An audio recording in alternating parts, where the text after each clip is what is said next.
హల్లెలూయా. నీ పిలుపు ప్రత్యేకమైనది. నీ పిలుపులో నువ్వు ఎప్పుడైతే ఆనందిస్తావో ఆ పిలుపే నేను పైకి తీసుకొస్తుంది. ఈ పిలుపులోనే నువ్వు నిరాశపడి ఇంతేనా అనుకుంటే నువ్వు అక్కడే ఉంటావు. నీ పిలుపు, దేవుడు నిన్ను ఎందుకు పిలిచాడు, ఆ పిలుపులో నమ్మకంగా నిలబడు.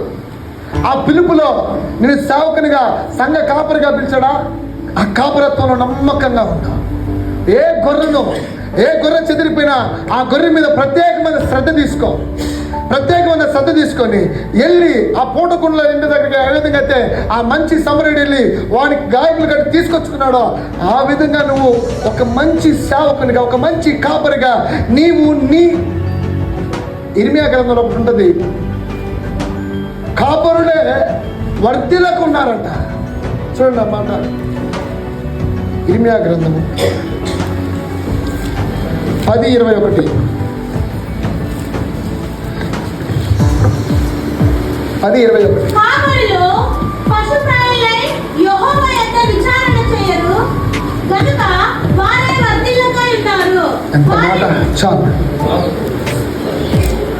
కాపరులు పశుప్రాయులై యెహోవా యొద్ద విచారణ, కాకుల యొద్ద విచారణ ఆపేసి యెహోవా యొద్ద విచారణ ఎప్పుడైతే మొదలు పెడతామో మనం వర్ధిల్లుతాం. హల్లెలూయా, హల్లెలూయా. వారే వర్ధిల్లకు, మనమే వర్ధిల్లకపోతే దేవుడు నిన్ను ఆశీర్వదిస్తాడని చెప్పినప్పుడు ఎదుటి వ్యక్తి ఎలా నమ్ముతాడు? మనకే స్వస్థత లేకుండా నిన్ను స్వస్థపరుస్తాడంటే ఎలా నమ్ముతాడు? నువ్వే ఉన్నతంగా ఆశీర్వదించబడకుండా. హల్లెలూయా. ఇందాక అయ్యగారు ఎవరో ఒక మాట అన్నాడు, పేద సేవకులని. నాకు ఆ మాట నచ్చదు.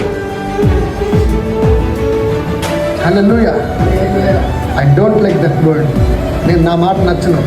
మీరు రాజులైన యాజక సమూహము, రాజులను పిలిచాడు దేవుడు మనల్ని.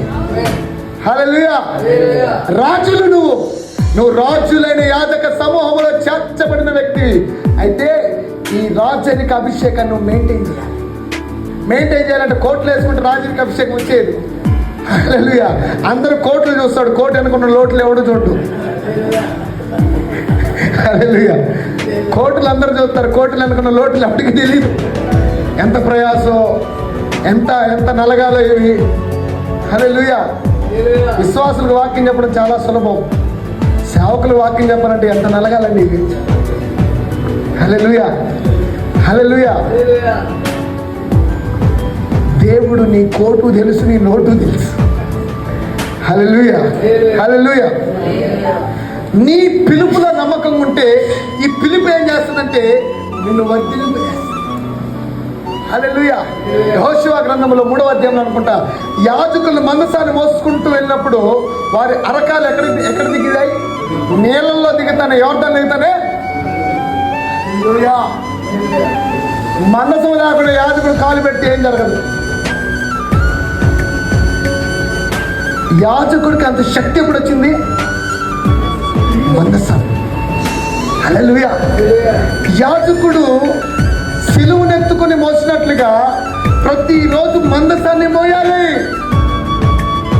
ప్రతిరోజు మందసాన్ని మోస్తూనే ఉండాలి. నువ్వు ఎప్పుడైతే మందసాన్ని, ఆ గ్లోరీని, ఆ మహిమను మోసుకుంటూ వెళ్తావో నువ్వు అడుగు పెట్టిన స్థలం ఓపెన్ అవుతూ ఉంటుంది. హల్లెలూయా.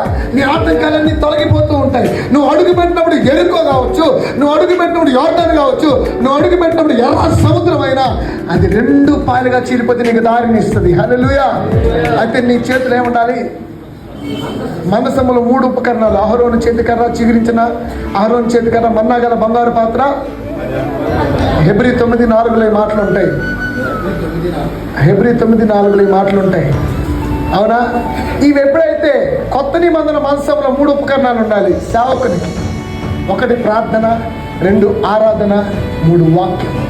హల్లెలూయా. వాక్యము, ఆరాధన, ఈ 3 లేకుండా ఇంటి నుంచి బయట రావద్దు. అసలు ఏం పని అండి మనకు? సేవకులుగా పిలువబడిన దేవుడు మనం ఫుల్ టైం అన్నాం కదా. మనకు 24 గంటల్లో ఎన్ని గంటలు దేవుడి సన్నిధిలో గడుపుతున్నాం? మనం పరిచయం వెళ్తున్నాం కానీ మళ్ళీ ప్రభువుతో ఎవడుండేది? దేవునికి నీ పరిచర్య కంటే నువ్వు ఆయన తోడడం ఇష్టపడతాడు ఎక్కువ. నువ్వు చేసే పరిచర్యలు ఆయన ఇష్టపడడు. నువ్వు ఆయనతో ఎంతగా ఉన్నావో దాన్ని బట్టి దేవుడు దీవిస్తాడు. ఆయనతో 2 గంటలు ఉండు, బయట 2 నిమిషాలు ఉండు, అద్భుతాలు జరుగుతాయి. ఆయనతో 3 గంటలు ఉండు, బయట 3 నిమిషాలే తిరుగు, అద్భుతాలు జరుగుతాయి. హల్లెలూయా.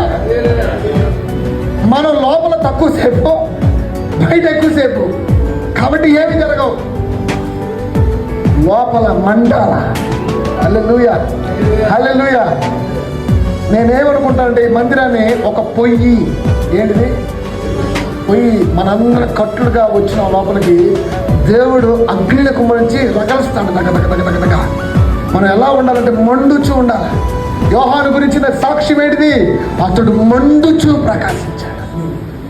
అతడు మండుచూ ప్రకాశించాడు. నువ్వు మండితేనే అనేకులను మండించగలవు.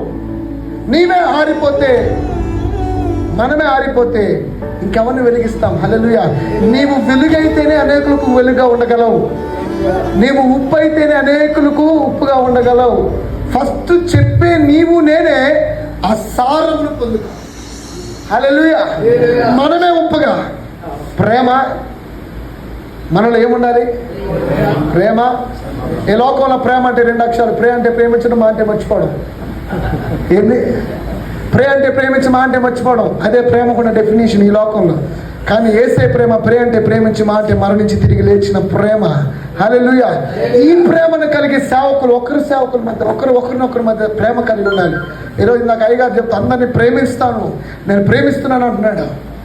అందరు ప్రేమించుకోవాలి, అందరూ ఐక్యంగా ఉండాలి. ఇది ఒకరి పరిచర్య కాదు, ఇది ఆయన పరిచర్యని ఎంతగానో భారంతో కొన్ని మాటలు మాట్లాడాను. హల్లెలూయా. ఒక చేయితో శబ్దం రాదు, అనేకులు చేయి శబ్దాలు వస్తే ఈరోజు ఎందుకు తెలుసు?